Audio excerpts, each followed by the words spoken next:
नमस्कार दोस्तों, DD red के एक और रिएक्शन वीडियो में आप सभी का स्वागत है। मैं हूं आलोक। तो आज जो वीडियो लेकर आया हूं वीडियो है सना अमजद का और इसका टाइटल है G20 Kashmir boycott failed, huge loss for Pakistan and China. तो भाई जानते ही आप कि 20 कंट्रीज हैं, 20 बड़ी इकॉनमीज हैं, 20 सबसे ताकतवर देश हैं और उनमें से चाइना, जिसे हमें पता था कि वो बाइकआउट करेगा, सऊदी अरेबिया नहीं आया, कुछ कहीं पे भेजा कहीं पे नहीं भेजा, जम्मू कश्मीर में खुद का इन्वेस्टमेंट है, और टर्की का भी हमें पता था। हालांकि टर्की ने Y20 की मीटिंग में अपना डेलीगेशन भेजा था। तो इसको पूरी तरह बाइकआउट नहीं कर सकते क्योंकि अंदर खाने में बहुत कुछ चलता है। तो ले देके चाइना है जो ज़्यादा उसने किया, लेकिन बाकी की जो 17 इकॉनमीज़ हैं, 17 कंट्रीज़ हैं, कतर भी मान लीजिए तो 16 मान लीजिए, वो तो आई हैं और वो तो कश्मीर में मौजूद हैं, वो कश्मीर में देख रही हैं, वहाँ से अपना मैसेज बाहर पूरी दुनिया को भेज रही हैं। तो मेजॉरिटी जो है वो तो इंडिया के साथ है, माइनॉरिटी में आप रहिए भाई, क्या प्रॉब्लम है। चलिए इस पर पाकिस्तान की जनता क्या कहती है जरा देखते हैं। आपको पता होगा कि श्रीनगर जम्मू कश्मीर में G20 का एक इजलास हुआ है और चाइना ने इसका बाइकआउट कर दिया था। तो इंडिया ने चाइना के इस बाइकआउट पर खामोशी तोड़ी। उन्होंने बोला है कि वी डोंट केयर, इसमें चाइना का नुकसान है, इंडिया को कोई फ़र्क नहीं पड़ता। क्या कहेंगे आप? इस हवाले से मैं बात को शुरू से करूँगा कि इस दुनिया में स्पेशली दो ग्रुप या दो धड़े बने हुए हैं, एक चाइना का और दूसरा अमेरिका का। ठीक है, अगर रिसेंट देखा जाए तो इंडिया का जो रुझान ज़्यादा रहा है वो अमेरिका की तरफ ही रहा है। तो इसीलिए एक तो ये बात है कि इंडिया इसी बात को लेके या इसी देखिए सर, आपकी समझ ना थोड़ी सी कम है, थोड़ा ज़्यादा जियोपॉलिटिक्स पढ़िए, ज़्यादा चीज़ें देखिए, तब आपको समझ में आएगा कि क्या बोलना है आपको। इंडिया का झुकाव अमेरिका की तरफ कभी न था, न है, न रहेगा। हमारी एक अपना ग्रुप है, हम ना चाइना की तरफ हैं, ना हम अमेरिका की तरफ हैं, ना हम रशिया की तरफ हैं। हमारा एक अपनी लाइन है और हम अपने दोस्त और दुश्मन अच्छी तरह से जानते हैं। तो रशिया दोस्त है तो हमें पता है कि उसकी मदद करनी है, हम उसके साथ खड़े हैं। अमेरिका दोस्त नहीं है, अमेरिका एक कारोबारी पार्टनर है और बस वो पार्टनर ही है, हमारा कोई झुकाव नहीं है। हम आपकी तरफ भीख में आपसे उनसे F-16 नहीं लेते हैं। हम F-16 को अपग्रेड करने के लिए भीख के 400 मिलियन का पैकेज भी नहीं लेते हम। आपने हमेशा अमेरिका से भीख ली है, कभी अफगानिस्तान वॉर के नाम पर, कभी ये डर दिखाकर, कभी वो डर दिखाकर। इंडिया ने कभी नहीं किया। तो इंडिया का झुकाव न कभी अमेरिका की तरफ था, न है, न रहेगा।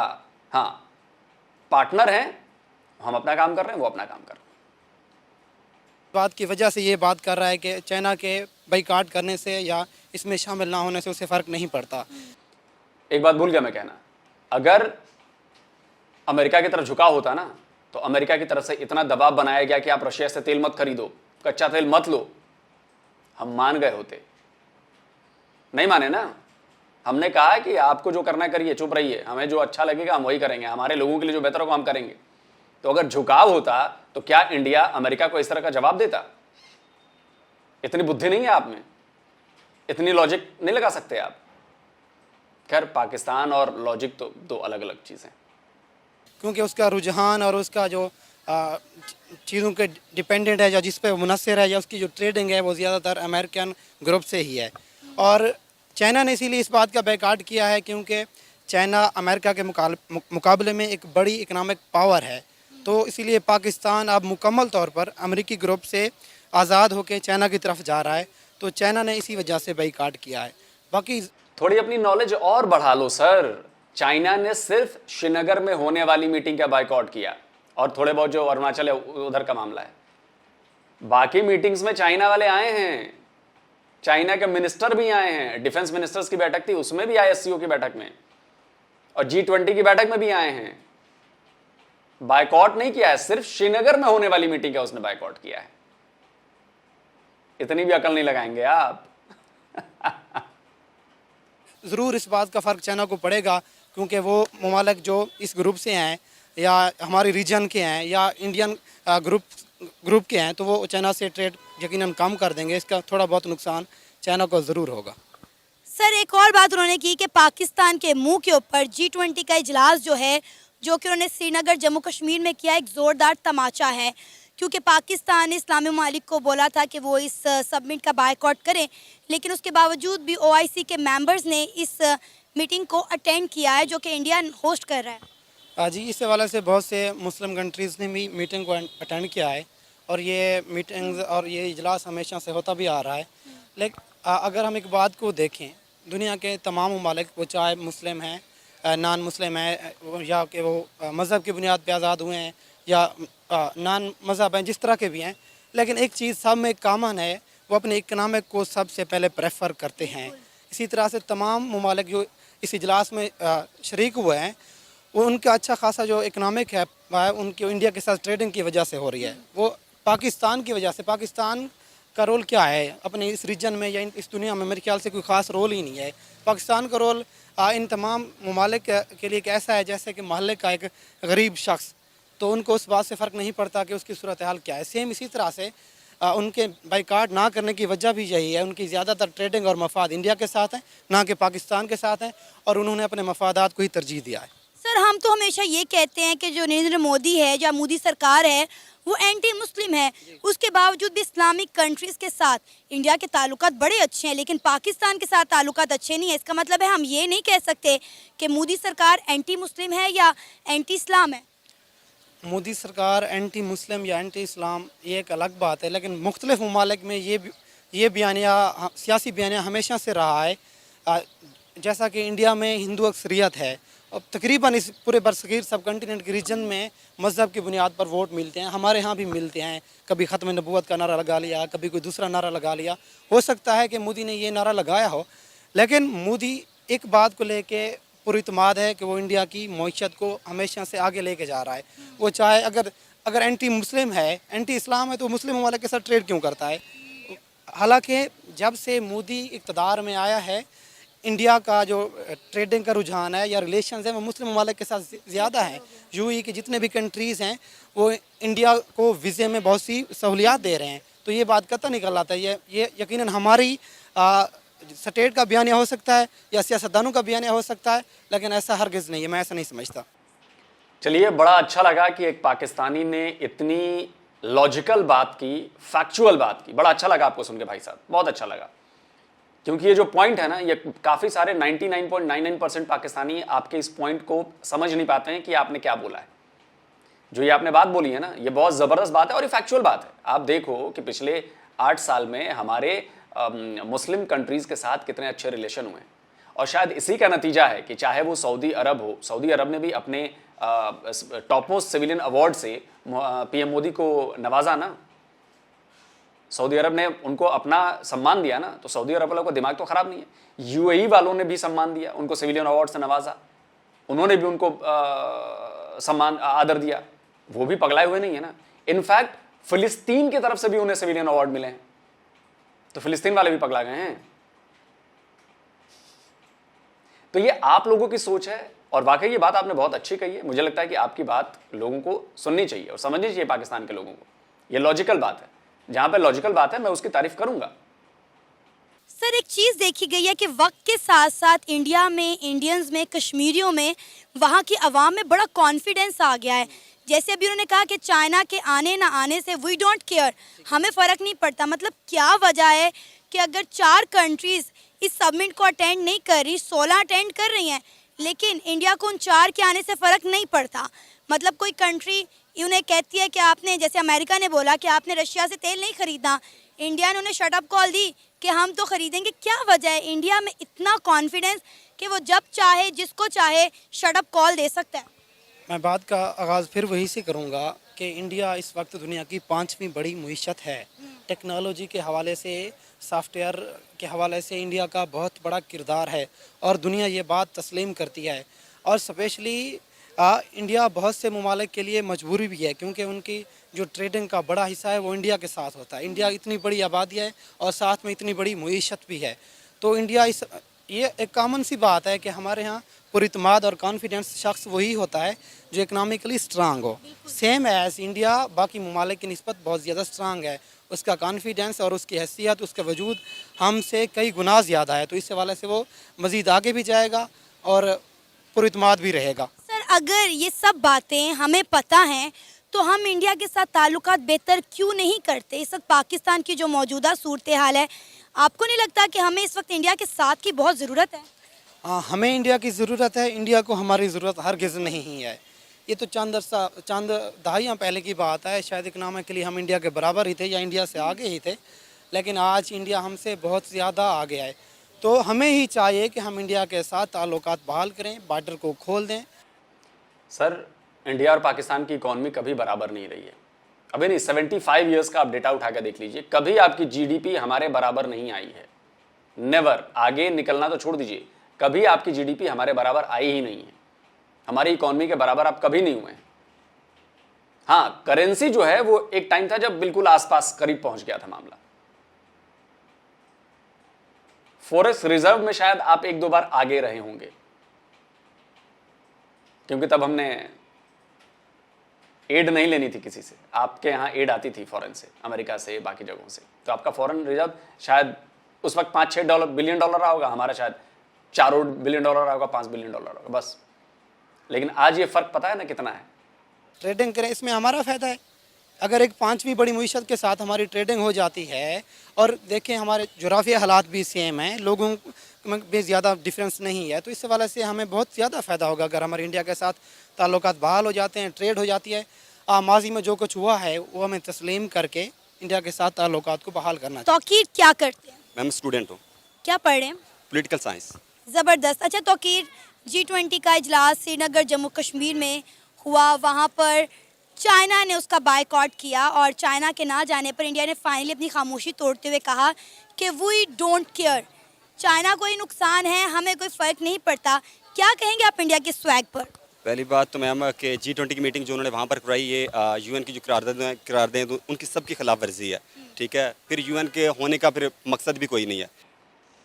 अबे यूएन के करारदाद जाके पढ़े तूने? पॉलिटिकल साइंस का स्टूडेंट है तू, पढ़ के बता क्या लिखे हैं उसमें।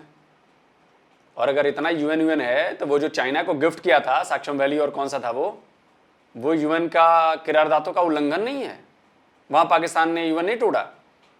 और वो जो सीपेक आ रहा है, सीपेक उधर से होते हुए, वो यूएन के रेजोल्यूशन के खिलाफ नहीं है ना? वाह वाह, हम मीटिंग कर रहे हैं तो खिलाफ है, आप वहां पे सड़क बनवा के लेके आ रहे हैं। आपने एक इलाका गिफ्ट कर दिया जी चाइना को, वो नहीं है। वाह। अगर आप किसी भी यूएन की करारदाद का अगर कोई मकसद है तो फिर ये है कि गरीब मालिक के लिए है। ठीक है, अमीर मालिक के लिए कुछ नहीं है। वो जो चाहें, आप जहाँ चाहें अपना हथियार डालें। पहली बात तो ये मैं आपको क्लियर कर देता हूँ कि उसको यूएन की करारदाद के मुताबिक हल होना चाहिए था। दूसरी बात आपने कि चाइना को आप कह रहे हैं हम उसका कोई भी हमारे असर रसूख है ही नहीं उनका, हम इसका ख्याल ही नहीं रखते चाइना आए या ना आए, इंडिया कह रहा है। लेकिन ये बात तो झूठ है सरासर। जो वीटो मालिक में चाइना शामिल है, तो क्या चाइना की इंपॉर्टेंस कम है आपकी नज़र में? और इंडिया वीटो में शामिल नहीं है।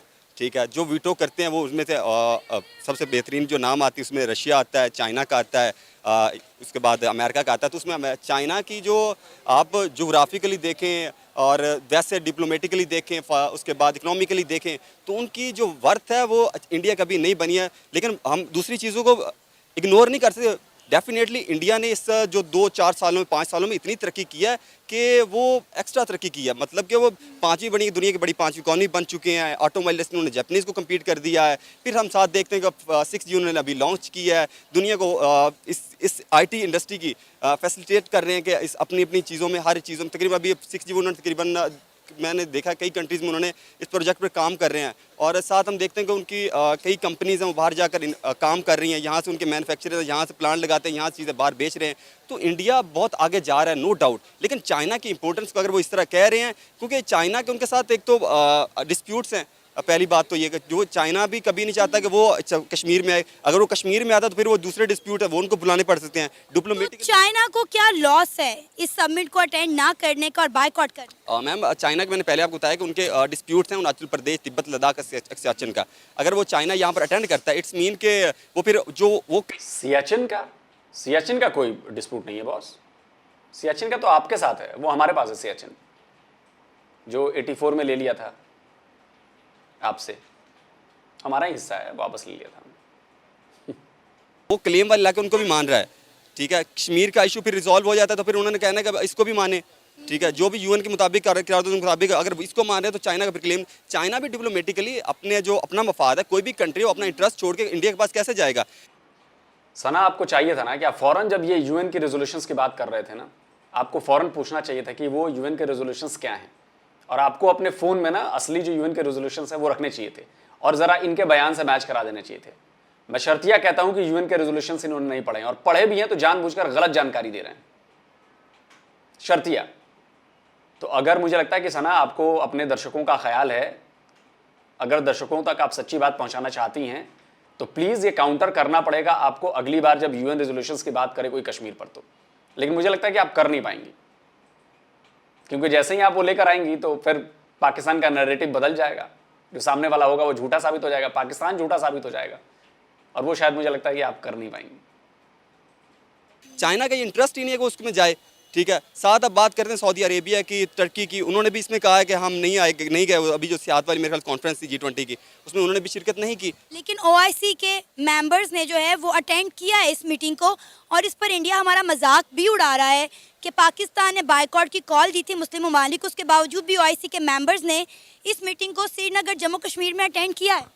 लेकिन जहाँ पर बात करें OIC के, ऑर्गेनाइजेशन ऑफ इस्लामिक कंट्रीज़ की, जितनी, लेकिन ठीक है कि सम कंट्रीज़ के अपने इंटरेस्ट हैं। लाइक हम देखते हैं जब 370 आर्टिकल रिमूव हुआ तब भी किसी इस OIC कई कंट्रीज इस तरह कंडेम नहीं किया जिस तरह करना चाहिए था। तो अब भी वो है, क्योंकि हर कंट्री OIC ठीक है कि इंटरेस्ट बेस करती है, वो इस्लामिक इंटरेस्ट जो भी होते हैं उसके लिए काम करती है, लेकिन जब कंट्रीज़ के इंटरेस्ट की बात आती है ना, तो वो कंट्रीज़ के इंटरेस्ट को पहले देखते हैं, उसकी पॉलिसीज़ अपनी अपनी कंट्रीज़ के इंटरेस्ट के लिए बनाते हैं। लेकिन अब UAE का बात करते हैं, वो अपने एक जो इंटरेस्ट उसके हैं उसके मुताबिक इंडिया के साथ उसके इंटरेस्ट ज़्यादा हैं, तो इसीलिए उसने वहाँ पर अपनी जो प्रेजेंस दिखाई। अब साथ बात करें टर्की की, टर्की के इंटरेस्ट पाकिस्तान में ज़्यादा होंगे, सऊदी अरेबिया के इंटरेस्ट पाकिस्तान में, इसलिए वो नहीं गए। दूसरा कि अच्छा हमारे जो डिप्लोमेटिक रिलेशन उनके साथ बेहतर होंगे। जब आपके डिप्लोमेटिक रिलेशन किसी कंट्री के साथ बेहतर नहीं होते तो फिर आप उस तरह सोच भी नहीं सकते कि आप किसी को मना पाएंगे, कायल कर पाएंगे। तो ये है कि 101 कंट्री OIC के ठीक है, एक अच्छा फोरम है मुस्लिम कंट्रीज़ के लिए, अपनी जो परेशानियाँ मुश्किलात है वो मिल बैठ के उनको हल करने के लिए। लेकिन यह है कि जब कंट्री की बेस पे आती बात तो फिर हर कंट्री अपने इंटरेस्ट को देखता है। पाकिस्तान के साथ तो कोई मुस्लिम कंट्री खड़ी नहीं होती जब पाकिस्तान पर मुश्किल वक्त आता है या पाकिस्तान को ज़रूरत पड़ती है। लेकिन नो डाउट कि पाकिस्तान के साथ अभी रिसेंटली जो UN में टर्की के सदर रजीब उर रहमान ने कश्मीर की हमायत भी की, कश्मीर के लिए उन्होंने बयान भी दिया, तो ये पाकिस्तान के लिए कहीं ना कहीं मिलता है कि पाकिस्तान की भी कुछ ना कुछ कंट्रीज़ हैं। ये भी नहीं है कि इतना भी अकेला नहीं, क्योंकि हमारी सॉवरेनिटी है, हर कंट्री की डिग्निटी सॉवरेनिटी सबसे पहले होती है। जब वो लूज हो जाए तो फिर कंट्री ख़त्म हो जाते हैं। अभी हमारी सॉवरेनिटी और डिग्निटी बाकी है, ठीक है। कोई कंट्री अगर ये समझता है कि ये, लेकिन ठीक है, नो डाउट कि कुछ कंट्रीज़ हैं पाकिस्तान के साथ जिसके साथ हमारे रिलेशन अभी बेहतर नहीं है, लाइक ईरान है, कतर है, ओमान है, UAE है, उस तरह बेहतर नहीं जिस तरह हमारे तुर्की और सऊदीया के साथ बेहतर है, क्योंकि तुर्की और सऊदीया ने अभी शिरकत नहीं की है। और ये बात कब्ज़ल वक्त है कि हमारे यहाँ ये चीज़ नहीं है। तो इंशाल्लाह होप्स हो कि उम्मीद अच्छे की रखनी चाहिए और पाकिस्तान में बेहतरी आ सकती है। लेकिन साथ इंडिया की आपने जो बात की, इंडिया नो डाउट कि तरक्की की तरफ गामजन है। और अच्छी चीज़ ये है कि मैं तो चाहता हूँ जिस तरह वो तरक्की कर रहे हैं, हमारे आपस में अच्छे रिलेशन बिल्ड होने चाहिए, हमारे आपस में ट्रेड होनी चाहिए। यूरोप ने जंगे लड़कर कुछ नहीं पाया, अगर हम भी आपस में इकट्ठे हो जाएंगे तो साउथ एशिया में एक तो पीस स्टार्ट हो जाएगा, पीस के साथ साथ स्टेबिलिटी आना एरिया में। इस जितने भी आफ्टर 10 ईयर, अगर हम आज से स्टार्ट करें आफ्टर 10 ईयर हम भी यूरोप की तरह बन के बैठे होंगे। तो ये सारी चीज़ें इंडिया की तरह हमें भी सीखना चाहिए। आपको पता है 370 आर्टिकल रिमूव होने के बाद जब भी आप यूरोप की बात करते हैं ना, यूरोप की लड़ाई और फिर उनका एक हो जाना, तो आप लोग एक बहुत बड़ा पॉइंट मिस करते हैं और शायद जानबूझकर आप लोग हटा देते हैं। आप ये बताओ कि यूरोप के जो देश आपस में लड़ रहे थे उनका मजहब अलग अलग था या एक ही मजहब के लोग थे? मोस्टली क्रिश्चियन थे ना, मोस्टली। यहां तो लड़ाई ही दो मजहबों के नाम पर है, क्योंकि आपका मुल्क बना वो मजहब के नाम पर बना, इस्लाम के नाम पर बना। आप अलग इसलिए हुए क्योंकि आपको नहीं रहना था हमारे साथ। तो यहां लड़ाई दो कंट्रीज के नहीं है, यहां लड़ाई आपकी जबरन बनाई हुई है मजहब के नाम पर। यूरोप में मजहब के नाम पर लड़ाई नहीं हुई, वो आपस में लड़ रहे थे इलाकों के लिए, वो थे सारे क्रिश्चियन, इसलिए वो एक हो गए। होने के बाद ये पहला मौका है जब इस बड़े पैमाने पर जो है बैनुल-अक़वामी तकरीब का श्रीनगर जम्मू कश्मीर में इनेकाद किया गया है। बात ये करना चाह रही हूँ मैं कि हमने बड़ा बायकॉट किया, इसका बड़ी आवाज़ उठाई कि श्रीनगर जम्मू कश्मीर में ये G20 की मीटिंग नहीं होनी चाहिए। बहुत सारी कंट्रीज़ ने बायकॉट भी किया, लेकिन उसके बावजूद भी इंडिया ने वहाँ पे मीटिंग करके दिखाई और बड़ी कामयाबी के साथ की। इसका मतलब है कि इंडिया पर किसी का जोर नहीं चलता। मैम, जब आपके ऊपर आपके घर का जो है ना खर्च जो है वो पूरा आपके घर से ही हो रहा है, तो फिर आपको बाहर की ज़रूरत नहीं पड़ती। इंडिया जो है वो अभी अपना खर्च भी उठा रहा है, बाहर दुनिया को भी दे रहा है, ठीक है। वो अपने आप फाइनेंशियल इतना स्टेबल हो चुका है, उसको किसी की नीड नहीं है, दुनिया को उसकी नीड बन चुकी है, इसीलिए वो अपने फैसले खुद कर पा रहा है। पाकिस्तान की हमारी अलमी यही है कि हम कभी 2.1 बिलियन के लिए 1.1 बिलियन के लिए कभी IMF पास जाते हैं, वर्ल्ड बैंक पास जाते हैं, तो फिर हमारी क्या वर्थ होगी, क्योंकि फाइनेंशियल कंडीशन का आपके साथ डायरेक्ट ताल्लुक है, आपकी फॉरेन पॉलिसी के साथ, आपकी डिप्लोमेटिक रिलेशन के साथ। जबकि हमारे यहाँ ये होता है कि हम एड पे चल रहे हैं, ट्रेड पे कभी हम जाते नहीं। जब तक हमारी एक्सपोर्ट्स नहीं बढ़ेंगी, हमारी ट्रेड हमारी बहाल नहीं कंट्रीज़ के साथ होगी, तो तब तक हमारे हालात फिर इस तरह, फिर दुनिया ने हमारी बात कैसे माननी है। आपका नाम? आयशा। आयशा, क्या कहेंगी, G20 का इजलास हुआ है श्रीनगर जम्मू कश्मीर में और चाइना ने इसका बायकॉट किया था, तो फाइनली इंडिया ने इस पर अपनी खामोशी तोड़ते हुए कहा है कि वी डोंट केयर, चाइना का इसमें लॉस है, हमें फ़र्क नहीं पड़ता। क्या कहेंगे, इंडिया को क्यों फ़र्क नहीं पड़ता? बेसिकली जो है ना, इंडिया इस टाइम टॉप पावर पे है, उनकी हर एक चीज़ सेटल है, चाहे डेवलपमेंट देख लें, उनकी प्रोडक्शन देख लें, उन्होंने हर जगह अपना स्टेबल कर चुके हैं, उनको किसी के जाने या आने से कोई फ़र्क नहीं पड़ेगा। अगर वो किसी के साथ अटैच होंगे, वो सामने वाले का फ़ायदा है। अभी मैं आपको रिसेंट बताऊँ, US के जो हैं सदर बाइडन ने भी कहा है, उनसे ऑटोग्राफ मांगा नरेंद्र मोदी साहब से, और उन्होंने बाकी सिटीज़ को कहा कि इनके साथ ताल्लुकात बेहतर करें, इसमें आपका ही फ़ायदा है। आप ही देखिए, इतने बड़े वो सदर हैं, उन्होंने इतनी बड़ी बात कह दी है, तो जाहिर बात है वो इस टाइम टॉप लेवल पे नरेंद्र मोदी साहब जा रहे हैं, और उनकी क्रिएटिविटी, उनका हैंडल करना, चाय वाले तो लोग उनको कह देते हैं, लेकिन हमने ये नहीं देखना, हमने देखना है वो संभाल किस तरह रहे हैं, उनके टेक्निक्स लेने चाहिए, सोचें वो किस तरह से इतना ग्रो कर गए हैं। आगे हम देखें, कुछ साल पहले हम आगे थे, वो पीछे थे, अब वो हमसे 20 साल आगे चले गए हैं। हमें उधर तक जाने के लिए आप किधर आगे थे आयशा मैडम, किधर? किसी एक सेक्टर में आगे थे वो बता दीजिए, इकोनॉमी में आगे थे वो बता दीजिए, मैन्युफैक्चरिंग में आगे थे वो बता दीजिए, सर्विस सेक्टर में आगे थे आप बता दीजिए, एजुकेशन में आगे थे बता दीजिए, कहां कहां आगे थे, किधर? वो वाघा बॉर्डर पर टांग ऊंची करने में, अटारी बॉर्डर पर हमारे टांग ऊंची करने में आगे थे, बधाई हो, बहुत आगे थे आप भाई। तक जाने के लिए 20 से 30 साल चाहिए, और किसको पता है कल किसने देखा, ठीक है। यहाँ पर तो है आपस के इख्तलाफात ही नहीं ख़त्म होते। बेसिकली जो है वो अपनी हुकूमत को नहीं छेड़ते, अगर उनके इख्तलाफात भी हैं वो साइड पे हैं, वो डिस्कशन उसकी साइड पे होती है, लेकिन जो अपनी क्रिएटिविटी है, अपनी हुकूमत को फ़ायदा पहुँचाना है, अपनी आवाम को फ़ायदा पहुँचाना है, वो उधर से हिलते नहीं हैं। नरेंद्र मोदी साहब की ये बहुत अच्छी बात है कि वो इख्तलाफात सबसे भी हों, लेकिन उनसे बना के रखते हैं। क्यों? उनको अपने मुल्क का फ़ायदा चाहिए। अब देखिए, पाकिस्तान ने बोला था इस्लामिक कंट्रीज़ को कि G20 समिट का जो कि जम्मू कश्मीर श्रीनगर में होने जा रहा है, इसका बायकॉट करे, लेकिन उसके बावजूद भी जो है OIC के जो मेंबर हैं, उन्होंने कश्मीर में होने वाले इस इवेंट को जो है वो अटेंड किया है। तो इस पर इंडिया हमारा मजाक उड़ा रहा है कि पाकिस्तान के मुंह के ऊपर एक ज़ोरदार तमाचा है कि इस्लामिक कंट्रीज़ को पाकिस्तान ने बायकॉट करने का कहा, लेकिन उसके बावजूद भी सबने अटेंड किया इसको। बिल्कुल इसी तरह से है। अब ये बात इस तरह से ये पता चलती है कि उनको ज़रूरत ही नहीं है, हमारे आपस में इख्तलाफात इतने हैं, जो शाइन है लोग उसके साथ हो जाते हैं, लेकिन हमें थोड़ा सा यहाँ ना समझदारी से काम लेना होगा, हमें थोड़े से ताल्लुकात बेहतर बनाने होंगे, आपस के इख्तलाफात ख़त्म करें। अभी सिर्फ आप अपने मुल्क को बेहतर करने का सोचें, यहाँ की इकॉनमी को, तो उसके लिए कोई इतना इशू नहीं है। हम इख्तलाफात गैर मुस्लिम से अलग हैं, वो एक अपना सेपरेट रखें, जो हमारी तिजारत है, जो कारोबार है, उसके लिहाज से। हमने हमेशा एक ही मुद्दे पर बात की कि नरेंद्र मोदी जो है वो एंटी मुस्लिम है, एंटी इस्लाम है, लेकिन अभी आपने खुद ही बोला कि तमाम इस्लामिक कंट्रीज़ के साथ उन्होंने बना कर रखी हुई है। अगर उन्होंने तमाम इस्लामिक कंट्रीज़ के साथ बना कर रखी हुई है, तो वो एंटी मुस्लिम या एंटी इस्लाम कैसे हो गए? ये है कि कुछ बीच में बातें हो भी सकती हैं, लेकिन मैं फिर अगेन कहूँगी नरेंद्र मोदी साहब जो हैं बड़ा अच्छी तरीके से चलते हैं, वो बड़ा स्मार्टली जो है वो चलते हैं, वो हर एक से बना के इसलिए भी रखते हैं, ज़ाहिर बात है उन्होंने अपनी पॉपुलैरिटी भी शो करवानी है, अपने कंट्री की भी, जो इतना पीछे चले गए थे, हर एक लिहाज से उन्होंने अपनी आवाम को भी आगे लाना है, वहाँ के टैलेंट को भी, तो वो किसी को डिनाई नहीं करते हैं, वो हर एक को अप्रिशिएट भी करते हैं, और दूसरों की बात सुन के उसका इतना एग्रेसिव भी नहीं होते, वो टाइम पर उसका जवाब देते हैं।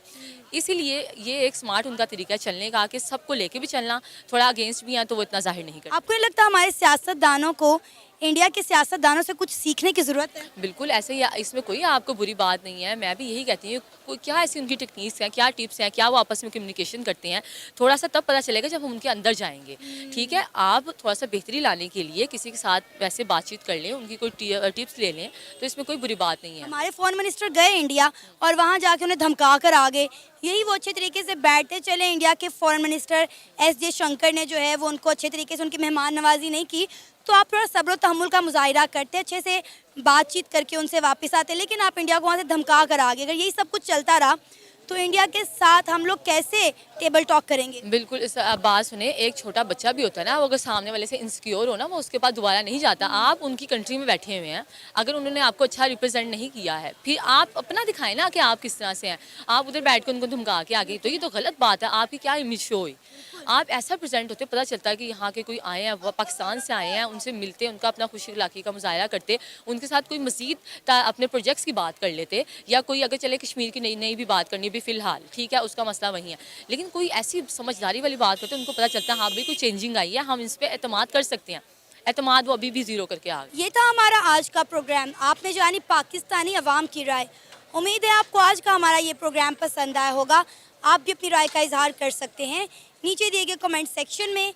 इसी के साथ हमें इजाज़त दें, पर जाने से पहले हमारे चैनल को सब्सक्राइब करें, वीडियो को लाइक करें और शेयर करें। अल्लाह हाफ़िज़। चलिए दोस्तों, वीडियो ख़त्म हो गया, आपने लोगों की बातें सुनी। मैं तो सबसे पहले ये सवाल उठाना चाहता हूँ कि ये किसने कहा कि बिलावल भुट्टो की मेहमान नवाजी में किसी तरह की कोई कमी थी? इसका सबूत क्या है? कोई एक पाकिस्तानी इसका सबूत ला कर दे। क्या बिलावल भुट्टो ने कभी कहा कि जो प्रोटोकॉल उन्हें मिलना चाहिए था बतौर पाकिस्तान के विदेश मंत्री, उन्हें भारत की सरकार ने वो प्रोटोकॉल नहीं दिया? नहीं कहा है उसने। क्या पाकिस्तान के विदेश मंत्रालय ने कोई सवाल इस पर उठाया? क्या भारत से अपनी शिकायत दर्ज कराई कि जी हमारे विदेश मंत्री को वो प्रोटोकॉल नहीं दिया गया, वो सम्मान नहीं दिया गया? जिन जिन देशों के विदेश मंत्री आए थे उनको सेम वही प्रोटोकॉल दिया गया जो बिलावल भुट्टो को मिला है। तो आप कैसे ये कह रहे हैं कि बिलावल भुट्टो को सम्मान नहीं मिला, बिलावल भुट्टो को प्रोटोकॉल नहीं मिला? ये झूठी बातें बनाना, प्रोपेगेंडा फैलाना बंद करिए, वरना सबूत दीजिए, सबूत दीजिए कि उनका अपमान हुआ इंडिया में। और ये तो भला हो कि इंडिया के खिलाफ इतनी बड़ी धमकी भरी बातें कह के और वापस वो लौट गए। आप सोच रहे हैं इंडिया ने अपनी मेहमान नवाजी दिखाई, मेहमानों के साथ वो बदतमीजी नहीं करते। मेहमान नवाजी दिखाई इंडिया ने कि हमें धमका रहे थे, और उस कमरे में, बंद कमरे में प्रेस कॉन्फ्रेंस की उन्होंने, जिन्होंने सिर्फ पाकिस्तानी पत्रकारों को ही बुलाया, और वहां वो धमका कर चले गए। धमकी देने की इतनी हिम्मत होती तो ओपन डोर करते ना, फिर इंडियन पत्रकार भी वहां पे शामिल होते, तब तो मजा आता ना, तब तो देखते हैं कि कितने हिम्मत वाले हैं। हमारे विदेश मंत्री एस जयशंकर साहब ने किया, ओपन डोर किया था, उसमें पाकिस्तान के जर्नलिस्ट भी आए, सवाल पूछा उनसे, और उनका जयशंकर साहब ने जवाब दिया। आपके विदेश मंत्री तो कर ही नहीं पाए, टांगे कांप रही होंगी, माथे से पसीना आ रहा होगा। तो ये कहना, ये झूठ फैलाना बंद करिए कि बिलावल भुट्टो के साथ अपमान हुआ है। दूसरी बात,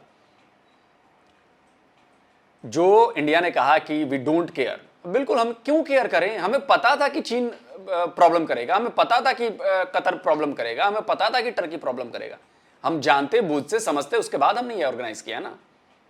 ऐसा नहीं है कि हमें चीजें पता नहीं थी, या हमने ये सोचा नहीं था कि इनके कदम क्या होंगे, ये कैसी चाल चलेंगे। हमें सब पता था, इसीलिए हम कहते हैं वी डोंट केयर। और इसका अंजाम आप देखिएगा, आने वाले कुछ सालों में आपका इसका फर्क नजर आएगा। ये जो हुआ है ना, सही बात है, इसमें हमारा कोई नुकसान नहीं है, चाइना का नुकसान है। वो G20 की मीटिंग थी, इंडिया की मीटिंग नहीं थी, वो G20 की मीटिंग थी। तो चाइना अगर उसमें नहीं आया तो उसने अपना नुकसान किया है। हमें रत्ती भर भी फर्क नहीं पड़ता। आपको जो बोलना है, जो करना है, करते रहिए। जल्दी मिलता हूं एक और नए वीडियो के साथ। नमस्कार, जय हिंद।